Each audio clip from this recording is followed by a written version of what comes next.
Muy buenos días, ciudadanos de Ayacucho. Soy Francisco Álvarez de Toledo y este es un nuevo programa de Manos a la Obra. Hoy, sábado 22 de junio de 2019, con una temperatura de 8 grados y una humedad del 99%, un viento de 5 kilómetros por hora. Aparenta venir un día lindo, está queriendo ahí salir entre nubes el sol y parece que va a ser un día lindo. Creo que también se están yendo las posibilidades de lluvia para el día lunes. En algunos pronósticos ya parece como que por ahí está un poquito nublado. Pero bueno, ahí vamos llevando el tema del tiempo y de las lluvias, ¿no? Esta semana tuvimos una lluvia en lo que fueron 5 días de 150 milímetros. Y bueno, lamentablemente hubo una serie de pérdidas por esto que hablamos siempre, ¿no? De esa falta de coordinación de toda una comunidad. Y bueno, así como en Ayacucho fue una suerte que haber hecho el trabajo en su momento y no se inundó como se inundaba antes, ¿no? ¿Se acuerdan? Yo me acuerdo hace unos años que se inundaba Azul, que se inundaba Ayacucho. Y claro, estaban todos los desagües y los arroyos subterráneos estaban sucios. Se hizo una gran limpieza ahí en la época de Pablo Zubiaur, me acuerdo.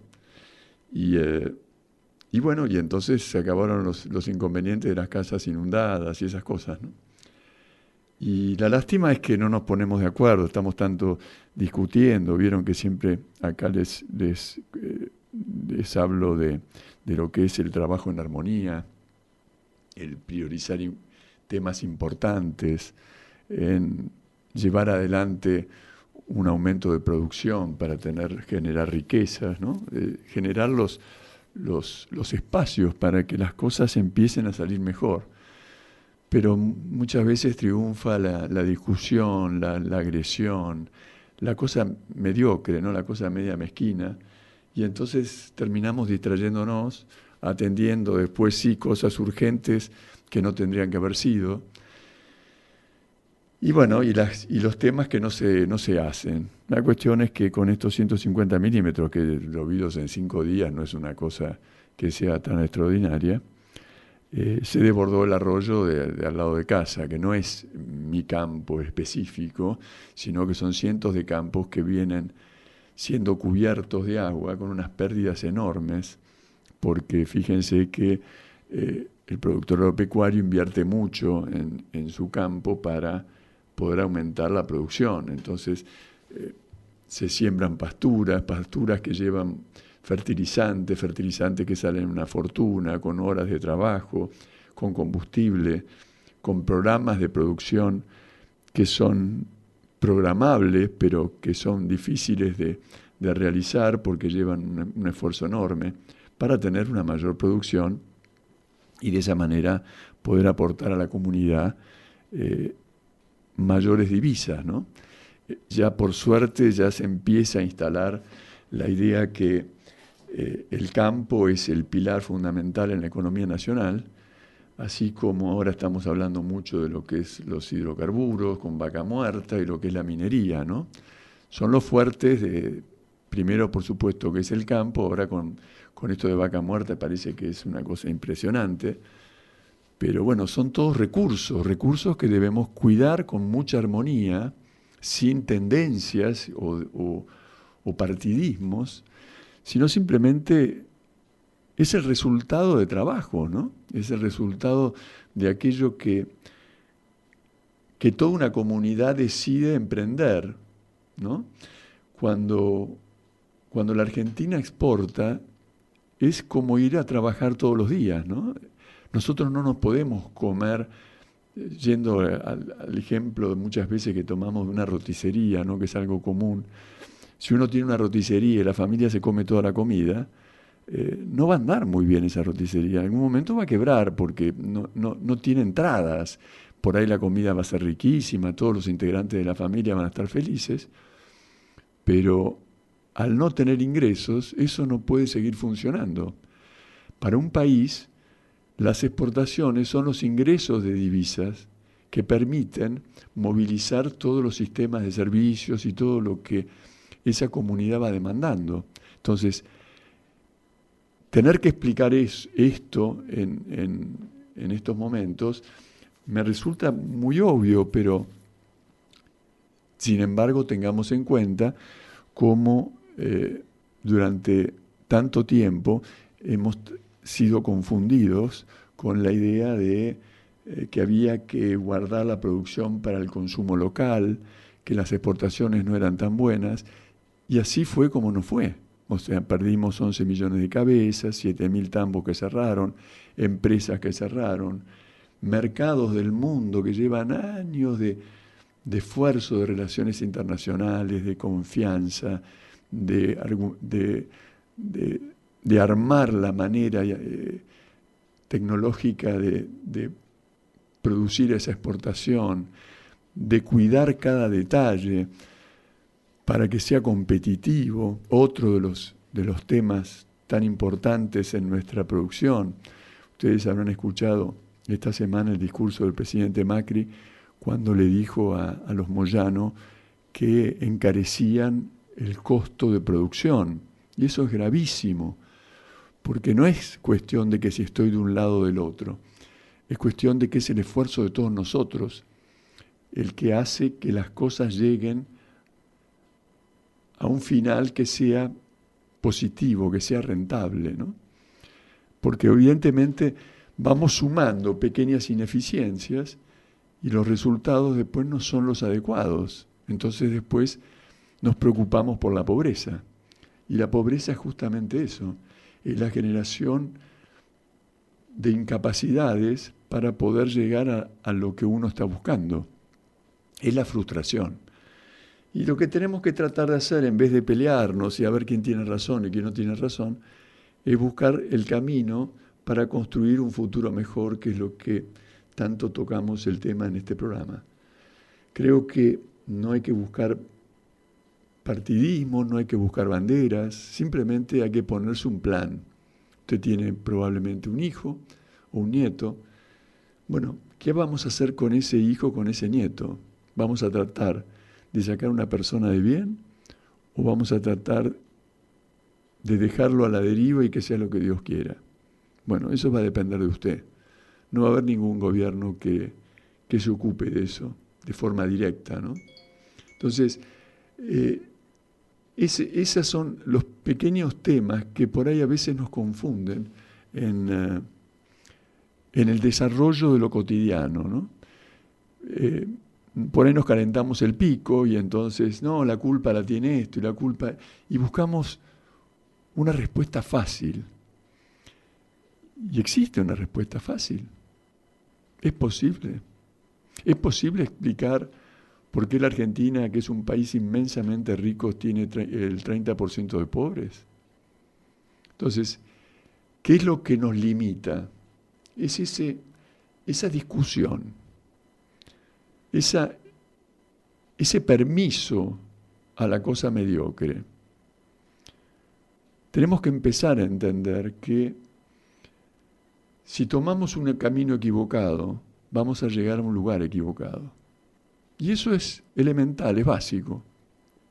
Y muchas veces eso lo tratamos de tapar, lo tratamos de distraer. Entonces, como le decía, después de un esfuerzo enorme, una inversión enorme, esperando resultados determinados, por ejemplo, una falta de coordinación entre todos nosotros del tema de limpieza de los arroyos, el agua se queda en los campos. Y entonces, ¿qué pasa? Y perdemos producción. Bueno, pero entonces y entonces pudo pasar. Pero esa es la solución. Se salvó. No, le cortaron la pierna solamente, pero suerte que se salvó. Y miren, la verdad que es mejor no cortar piernas, ¿no? O es mejor seguir en toda su desarrollo para que el potencial de ayuda sea completo, que tengamos toda la energía para producir más, para poder seguir cubriendo nuevas etapas que el mundo nos va llevando. Pero hoy, ¿en qué estamos? En a ver si acercamos un plato de comida.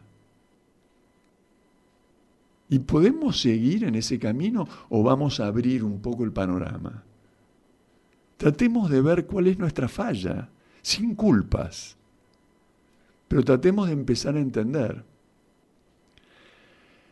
Y el tema de hoy es un poco tratar de buscar, es un tema difícil, porque es tratar de empezar a encontrar ciertas verdades. Y claro, cuando ya llega la consecuencia ya es tarde, pero hay que tratar de adelantarse un poco. Ahora, si seguimos escondiendo elementos básicos como esto que pasaba, que dijo el presidente Macri sobre lo que es los costos que generaba el tema de la mafia en los camioneros, o el aumento de los costos en lo que era la carga y descarga de barcos, en esa mafia de los puertos, donde hay un sindicalista que está preso. Entonces, son todas cosas que generan un aumento en los costos, que por ahí no hablamos mucho, ¿no? Porque yo tengo un hermano que es camionero, entonces no, la verdad que le conviene, se paró, ¿no? Conseguí tal cosa por izquierda, y generan todo un mundo, un mercado que es ilegal. Así como hoy escuchaba también hablando de esto de los camioneros, como a veces aparecían grupos donde compraban camiones, pero claro, están con otro negocio, probablemente con la droga, con ingresos por lados ilegales que nos van llevando después como consecuencia a la ruina de toda una cantidad de gente que quiere trabajar honestamente.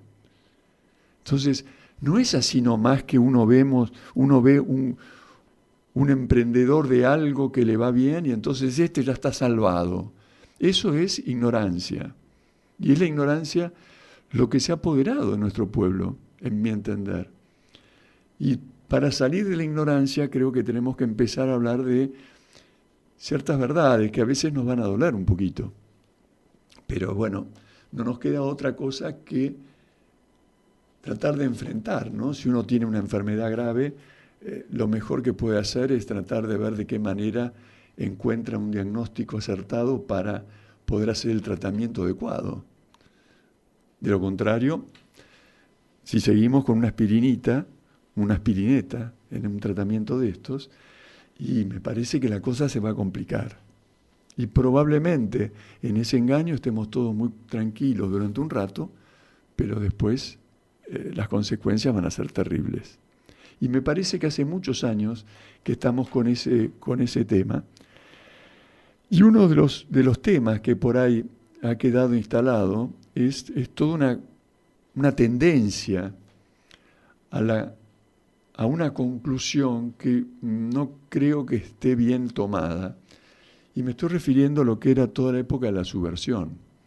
Que subversión quiere decir aquello que se deja de lado aquello que se deja de lado en el desarrollo de lo normal o de lo establecido en una sociedad. En una sociedad tenemos una ley, en una sociedad tenemos un orden, y ese orden lo debemos respetar. Cuando ignoramos principios de convivencia, que son gravísimos, ignorar el principio de convivencia, entonces se produce la subversión, que es aquello que probablemente resulta conveniente para un objetivo popular, pero que después las consecuencias son terribles, porque destruyen un sector, empoderan otro, confunden al resto y todo parece la famosa pelea, la famosa grieta. Entonces creo que es conveniente empezar a tocar estos temas como para poder empezar a aclarar sin tendencias y tratando de ser lo más objetivo posible. Estoy cuidando mucho mis palabras para tratar de no ofender, y voy a tratar de no ofender, pero sí trataremos de ver de qué manera puedo rescatar algo que sea de común, que sea de todos nosotros en el desarrollo de este tema.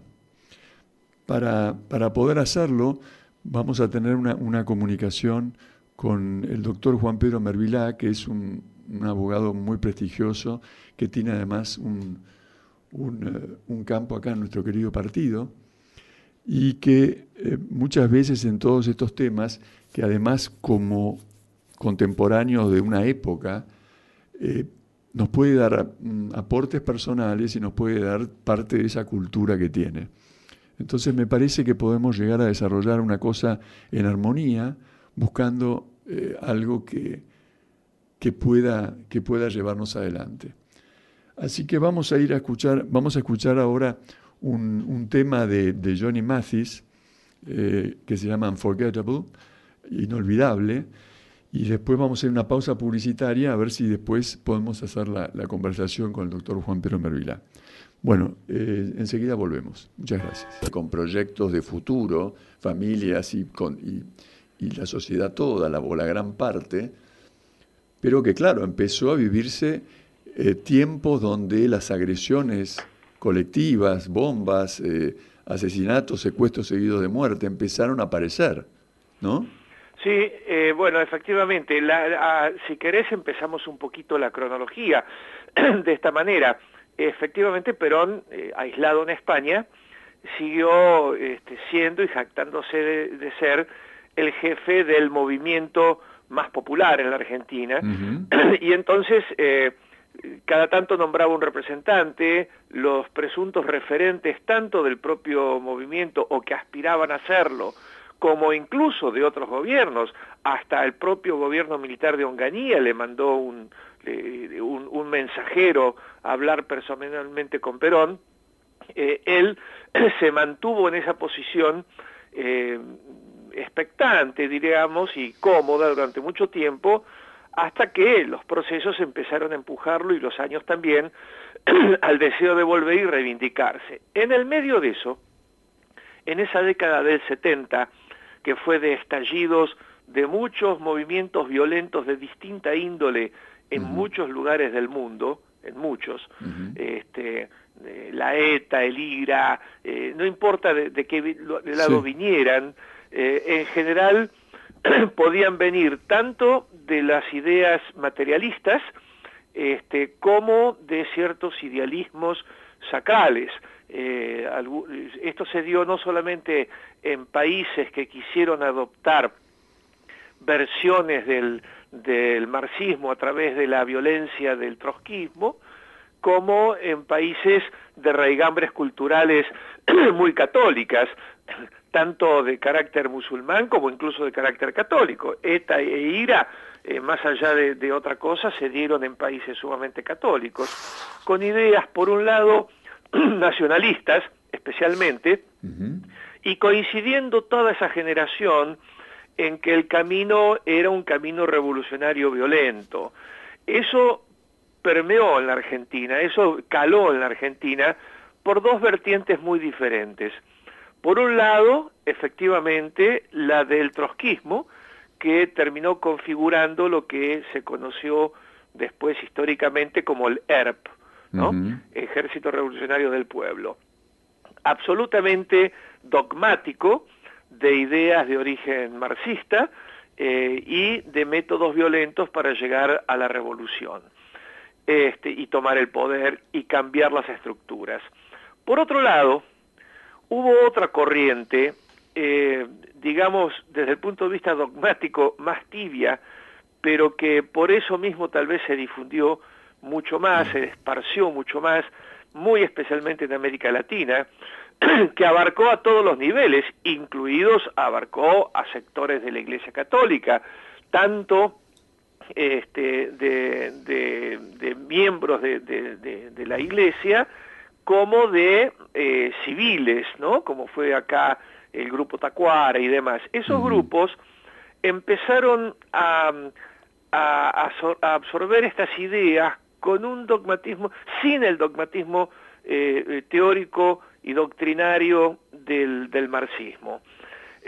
Y también optaron por la organización tipo militar, todas fueron organizaciones muy militarizadas, en favor de sus propias ideas. Y esto, finalmente, era lo que estaba pululando incipientemente en la Argentina cuando empezaron los atentados violentos en la Argentina, que al principio nadie se daba cuenta bien de dónde venían, y bueno, después se fue sabiendo que los que reivindicaban esos actos violentos contra la sociedad, dirigidos teóricamente al poder y teóricamente en defensa de un sistema superior, en realidad eran puramente violentos y organizados y financiados.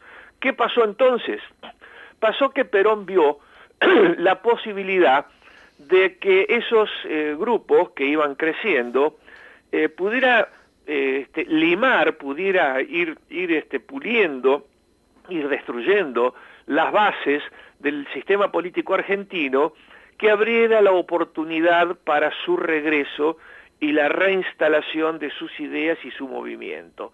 Y entonces convocó a los dos grupos, a los principales líderes. Él tenía claro que eran dos grupos de distinta ideología, ninguna de ellas coincidente con el peronismo, los convocó a una especie de reunión. Primero hizo contactos individuales y después intentó una especie de plenario desde España, a lo cual el grupo trotskista le dijo que no. El grupo del ERP se mantuvo fiel a sus propios principios, que eran, te diría que casi absolutamente opuestos al del peronismo. El peronismo siempre tuvo una estructura de un liderazgo fuerte, fascista, en la organización, con organizaciones sociales mezcladas con su propia organización política, por eso era movimiento y no partido, y el ERP era contrario a eso. No te olvides que tanto internamente como internacionalmente, el enemigo de Perón o el enemigo que eligió Perón fue siempre el comunismo. Si Perón tuvo una cierta anuencia por parte de Occidente en un primer momento, más allá de su nacionalismo, de su simpatía con el eje nazi fascista, se lo toleró porque consideraban que era un movimiento que de alguna manera frenaba, impedía la intromisión de las ideas de izquierda. Este fue el origen del peronismo. Bueno, entonces el ERP se mantuvo fiel a esa línea y no se acercó. El otro grupo sí se acercó y empezó a hacer una especie de reflexión interna de sí mismo, encontrando una teoría que fue en definitiva la siguiente: como es muy difícil, muy duro y muy largo y muy poco previsible el resultado de hacer lo que pretendía el ERP, que era hacer una revolución popular liderada por una ideología, lo que decidieron fue adherirse a la organización, al grupo, partido, lo que fuere, que podés usar la palabra que quieras, de carácter nacional y popular, más grande, que tuviera mayor masividad. La teoría era esta: hay que sumarse a un grupo burgués y popular de avanzada, digamos, desde el punto de vista numérico, cuantitativo, y ahí hay que hacer dos tareas. Hay que hacer una tarea de adoctrinamiento ideológico para volcarlo más hacia la izquierda, que no era comunismo, insisto, pero volcarlo más hacia la izquierda, por un lado, y por otro lado había que copar las estructuras de ese movimiento para o conducirlo o influir tanto que equivaliera a conducirlo. Esto fue el ideario de Montonero. Yo recuerdo en la ciudad de La Plata, de la cual soy nativo, y en la cual desarrollé toda mi preadolescencia, adolescencia y toda mi carrera universitaria, que las publicaciones clandestinas que había de los dos grupos debatían entre ellos. Las publicaciones no eran tanto para instruir a los demás, esa tarea se hacía boca a boca en cada lugar, pero sí discutían entre ellos los distintos enfoques doctrinarios. Estaba Quieto por el lado del montonerismo y y estaba, ¿cómo se llama? El jefe del ERP. Santucho. Santucho. Y debatían doctrinariamente y hacían publicaciones clandestinas que yo las tuve acceso a todas porque era esa generación de estudiantes y apuntaban todos a el ERP apuntaba directamente a una clase burguesa instruida que se convenciera de esta doctrina. Y Montoneros apuntaba a ir ganando, engatusando a una clase más proletaria, menos instruida, a la cual a través de una serie de incidencias, de acciones y de meter la púa, como se dice vulgarmente, le fueran provocando una reacción que lo llevara a una decisión de una organización más violenta. Ahí se mezclaron, eso fue la decisión. La decisión de Montonero fue: metámonos en el peronismo. Ellos no eran ni peronistas ni demócratas. Que quede esto bien en claro. No eran ninguna de las dos cosas. Se disfrazaron de eso para meterse y afiliarse al partido y hacer una intromisión lo más masiva posible en ese movimiento masivo. Y encontraron que el camino de adoctrinamiento y de captación se daba a través de la rama juvenil del peronismo, la JP, que tenía ya varias tendencias. Estaba la tendencia que lideraba acá parte de la Iglesia. De esa manera logró que otros grupos intermedios se sumaran a él, como el FAR, el FAL, Tacuaras. Todas esas mini organizaciones que habían aparecido empezaron a ser cooptadas y a integrarse a Montoneros, y además a distribuir toda esta doctrina. Empezaron a hacer lo que se llamaba trabajo de base, se fueron a las villas, por supuesto, pero más allá de la ayuda que efectivamente hacían, que es la forma de ingresar en un lugar de tanta marginalidad y tanta pobreza, lo que hicieron fue adoctrinamiento, a través de adoctrinamiento encontrar ciertos pequeños liderazgos y a través de eso empezar a dominar la estructura popular. Claro, Este fue el comienzo de estas actividades guerrilleras en la Argentina. Una, independiente, el ERP, que no se dejó cooptar ni aceptó la propuesta de Perón. El otro, que en lugar de aceptar la propuesta de Perón, haciendo como que lo aceptaban, se metieron en realidad en el peronismo para infiltrarse. Podríamos decir que también es uno de los momentos de entrada al populismo, ¿no? A esa búsqueda de gente que le sea útil para un fin, que además el fin no era solamente un ideal, sino que había una cuestión económica, ¿no? Cuando aparecen los raptos, cuando aparecen los secuestros, estos que pedían unos rescates altísimos. Claro, porque esa fue la forma, porque él de alguna manera tenía conexiones con movimientos similares y tenía algún financiamiento externo. Montoneros tenía que generarlo, después lo logró, pero con otros grupos. Pero internamente lo que empezó a hacer fue autofinanciarse con esos raptos y con esas cosas.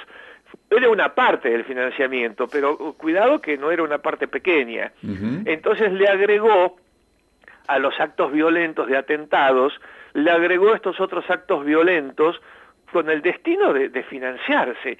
Lo que hacían era un análisis de a quién.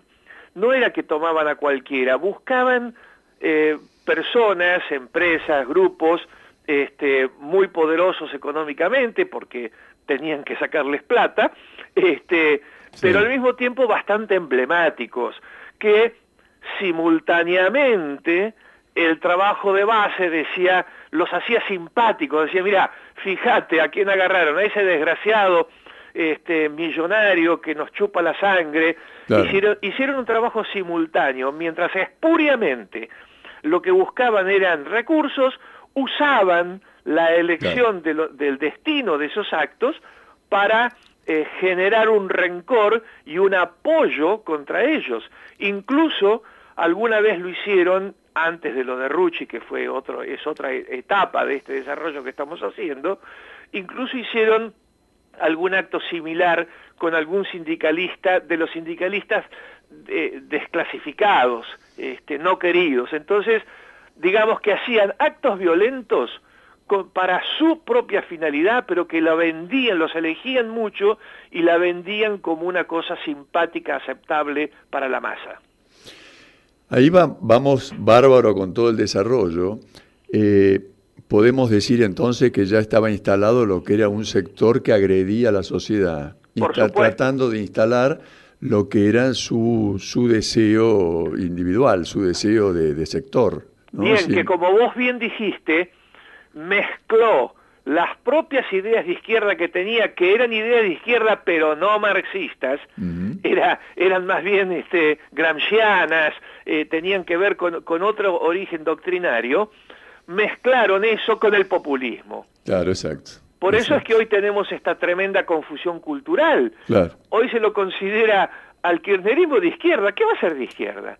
El peronismo nunca fue de izquierda. Al contrario, como lo dije al principio, lo que sucede es que esta intromisión de los montoneros, esa mezcla hizo que el discurso, solamente el discurso de izquierda, que se enriqueció con el aporte de los montoneros, fuera utilizado en el partido peronista para instalar a algunos líderes que no venían de esa tendencia, aunque tuvieran simpatías, como es el caso de Cristina, tenía simpatías pero no participaron. Es más, Néstor Kirchner huyó de la ciudad de La Plata, porque como él estaba militando en el peronismo de la JP, y la JP se partió, digamos, en dos, hubo gente que quedó con esa convicción y otros que pasaron directamente a integrar los cuadros de los montoneros, ya estamos en una segunda etapa del montonerismo. Él, por temor a la represión, por supuesto, frente a la violencia de los montoneros, huyó de la ciudad de La Plata y se refugió en Santa Cruz. Es más, terminó la carrera de abogacía viniendo de Santa Cruz, o yendo de Santa Cruz a La Plata a rendir examen libre sin ir más a la facultad en forma personal por temor. Entonces, Juan Pedro, ya una vez instalado lo que era esta agresión armada y secuestro y, digamos, subversión, ¿no?, de todo un sector, la sociedad empezó a demandar un orden, obviamente, porque yo recuerdo lo que eran las bombas que volaban por todos lados. Me acuerdo una época donde le pusieron a Lambruschini una bomba. Yo pasé por adelante del edificio un minuto antes, estaba paseando mi perro. Yo vivía en Junín, entre Melo y Peña, y esto fue Melo entre Junín y Ayacucho. Y bueno, pasé un minuto antes, caminé 20 metros y de golpe estalló el mundo porque el edificio entero se vino abajo. Y yo no entendía qué pasaba, porque vi de golpe todo blanco. Dije, estaré muerto, no sé qué pasó. Era un silencio absoluto. Fue un segundo, ¿no? Pero fue una cosa que... Y de pronto era una montaña de escombros con muchísimos muertos. Y eso fue una amiga de la hija de este señor que había ido a jugar a la casa y le encajó con la mochila, le encajó una bomba abajo de la cama de los padres. Así es, sí. Una cosa de eso aterradora. Ese es uno de los más traumáticos, en el sentido que fue de los más rebuscados, porque toda la deslealtad, la traición, lo sangriento, pero hubo muchísimos de esas situaciones, cuando ya estaba en desarrollo, digamos, la violencia, y sobre todo en la etapa que vos decís, ya había habido una reacción y se había instalado un gobierno militar. Primero, a ver, nos estamos salteando alguna etapa, ¿no? Sí. Paremos un poquito con la etapa de los atentados contra militares, hijos de militares, y vayamos otra vez, Francisco, te propongo un poquito para atrás. Sí. Que es el derrumbe de un gobierno militar anterior y el retorno de Perón. Cuando Perón retorna, sabiendo que tiene los montoneros encima, les dice, bueno muchachos, muchas gracias por las tareas cumplidas, pretende decirles eso, las armas y lo que ustedes hicieron sirvió para desmoronar el régimen anterior militar y volver a esta democracia. Ahora mando yo otra vez. Yo soy otra vez el líder civil, voy a ser el presidente de la República. Lo usó a Cámpora para la elección, después lo hizo renunciar para que lo eligieran a él, y ahora mando yo. Y los montoneros dijeron, no, escúcheme, primero, me gané un lugar en este gobierno porque yo soy el que más peleó, y el que peleó en la calle, y el que peleó sangrientamente para derrocar el otro poder, o para por lo menos hacer que se derrumbara el otro poder, y ahora quiero un pedazo de este poder. Y además, yo no pienso como usted. Yo estoy con usted porque me conviene, pero yo no pienso como usted. Y él lo sabía perfectamente. Por eso es que disputan los montoneros y la JP con los viejos sindicalistas y la rama armada, lamentablemente, que así siempre existió, de ese sindicalismo, el día del regreso de Perón. El tiroteo es entre la derecha sindical y el peronismo de ese lado y la izquierda peronista, que a ver quién era el que le demostraba a Perón que lo recibía y lo quería más. En el fondo, la izquierda lo hubiera querido eliminar. Entonces, eso fue el día del retorno de Perón. Y después de eso, sobrevienen los actos públicos y la famosa convocatoria a la Plaza de Mayo, cuando ellos empiezan a gritar la patria socialista, mientras los demás gritaban la patria peronista, y él los echa de la Plaza de Mayo, rompiendo ese acuerdo que hubo, durante el cual él se sirvió de lo que hizo los montoneros, y los montoneros se sirvieron del peronismo para crecer. Ahora, me gustaría hacer una salvedad ahí, ¿no? Porque fíjate cómo estaba un grupo, una persona y todo su partido y todo un desarrollo de proyecto que tenía, atrás de un fin, de instalarse en un espacio, digamos, en un gobierno. Los actos fueron llevando, las consecuencias fueron llevando una cosa a la otra, donde después aparece la famosa creación de una represalia a esto, donde después viene la AAA, ¿no? Que, exactamente, porque la AAA... como consecuencia, ¿no? Claro, bueno, la AAA es la versión también más negra de ese peronismo de derecha que se suma detrás de un jefe, ¿no es cierto?, que era cercano a él, ya todos sabemos, y empieza la represión después de esa echada de la plaza. Perón rompe con Montoneros y Montoneros rompe con Perón. Sí. Y el primer acto que le provocan a Perón para darle muestras de lo fuerte que son, es que le matan a su sindicalista número 1, que es Rucci. Sí. Lo mata Montoneros, no lo mata el ERP. Sí. ¿Estamos?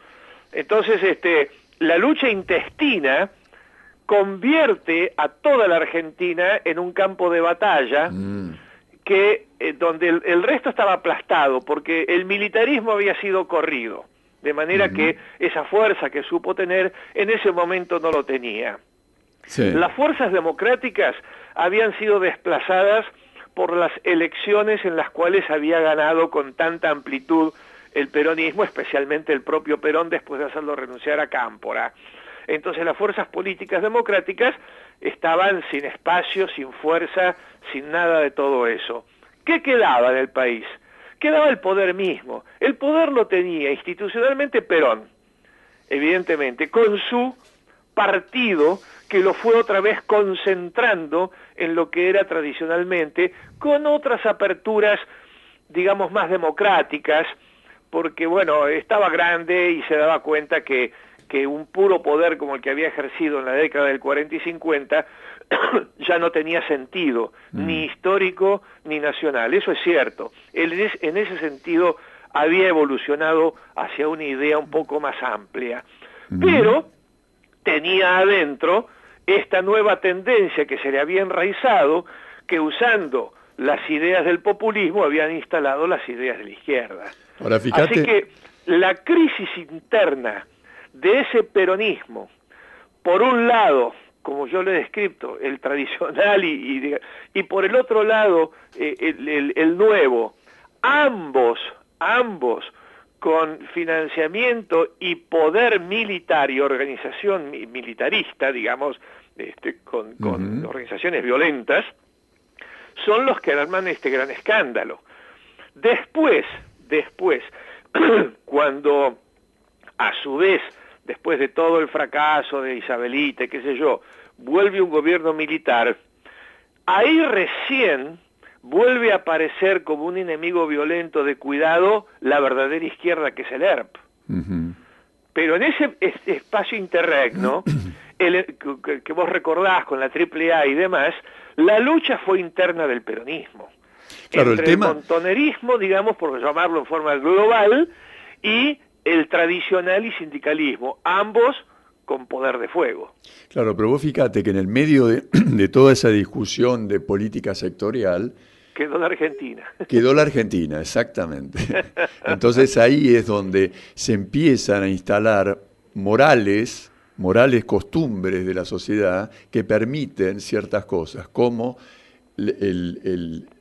la desaparición de personas desde el Estado, porque la AAA hacía eso, era un organismo que en un gobierno democrático secuestraba y mataba gente. Así es. Así como también desde el lado del sindicalismo aparecían lo que eran las custodias personales de estos sindicalistas, sí, que manejaban la justicia al sistema mafioso, o sea, directamente salían armados y bueno, había que defenderse y se armaba el tiroteo. Bueno, y en el medio estaba el pueblo. La AAA era una fuerza parapolicial con Exacto. elementos de la policía, claramente. Y ahí nos acostumbramos a ese método, que después continuó la dictadura, ¿no? Claro, exactamente. Un desquicio que la dictadura, evidentemente, fue una dictadura, nos guste o no nos guste. En su primer momento, el gobierno militar tuvo una aceptación muy generalizada, porque después de estas masacres, estas locuras,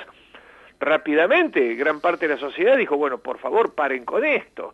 Y pareció que los militares venían a hacer eso, pero resulta que en vez de hacer una puesta en orden, reorganizar las instituciones, pasar por la justicia y demás, entraron en la guerra, lo que llamó la guerra sucia, que fue enfrentarlos también violentamente, es parte de su formación también la de los militares, no se justifica con eso, por Dios, enfrentarlos de la misma manera violenta, por lo tanto la violencia siguió. De otra manera, con otro signo, en otra escala, pero la violencia siguió. Con lo cual, fue peor el remedio que la enfermedad, por decirlo en términos vulgares. Lo que vino a serenar, en realidad, extremó las tensiones y la violencia. Eso sin ninguna duda. Y después, para ir haciendo algunos pasos más hacia adelante, cuando se vuelve a un sistema democrático, viene el realineamiento de todos esos. El ERP desaparece, el ERP fue realmente el grupo que más luchó y más puso el cuerpo. Los líderes del ERP o están muertos o desaparecidos, que es lo mismo hoy por hoy, y en cambio muchos de los montoneros huyeron y se salvaron. Hubo una distinta actitud guerrera, para ponerlo en esos términos. Otra vez, estoy haciendo una descripción, no un juicio de valor, por favor. No, de eso se trata. Y ¿sabés qué, Juan Pedro? Se nos fue el programa, yo no puedo creer. Bueno, perdón. No hay nada que perdonar. Sería lindo poderlo seguir en otro momento, porque está muy interesante, porque me parece que estamos siendo bien objetivos, me parece, ¿no? Bueno, yo estoy haciendo todo el esfuerzo posible porque fui testigo de todo eso. Algunas de esas cosas me rozaron. Estuve, como dirigente agropecuario pacífico, estuve mucho tiempo amenazado de muerte por los montoneros. Mirá. Una recopilación importante, pero bastante tiempo y bien claro, ¿no? Con con envíos por correo, llamadas telefónicas, y yo era un incipiente dirigente civil del campo, imagínate vos, cómo sería el grado de... No es porque yo fuera un tipo importante, sino que es la manera de neutralizar. De violencia y de tensión. Es la manera de neutralizar la gente que pretende mantener un orden y una armonía en la sociedad. Entonces sí, había que callarte. Y bueno, pero ahí está. Yo me quito la pasión de ese momento y como testigo, que además lo he seguido corroborando con muchas lecturas, hay muchas cosas que se pueden leer confiables en esto. Confiables quiero decir, no escritos ideológicos para defender, sino escritos desde adentro de estas cosas, gente que los conoció o que participó y que lograron la objetividad para contar cómo fue. Muy bueno, Juan Pedro, te agradezco muchísimo. Acá están ya pidiéndome el espacio porque ya llega el otro programa, pero lo vamos a seguir, ¿dale? De acuerdo. Te mando un abrazo enorme, muchísimas gracias por todo lo que haces y dale un beso a Sonia, que tengan un lindísimo fin de semana. Gracias, muy amable y gracias por la confianza. Bueno, muchas gracias. Chau, hasta luego. Bueno, acá mandan un mensaje, muy buena explicación, lo felicito, bueno, muchísimas gracias. Y bueno, será hasta el sábado próximo, espero que haya sido de interés y haya sido útil, que ayude a construir un futuro mejor. Les mando un abrazo grande y muchísimas gracias. Hasta el sábado próximo.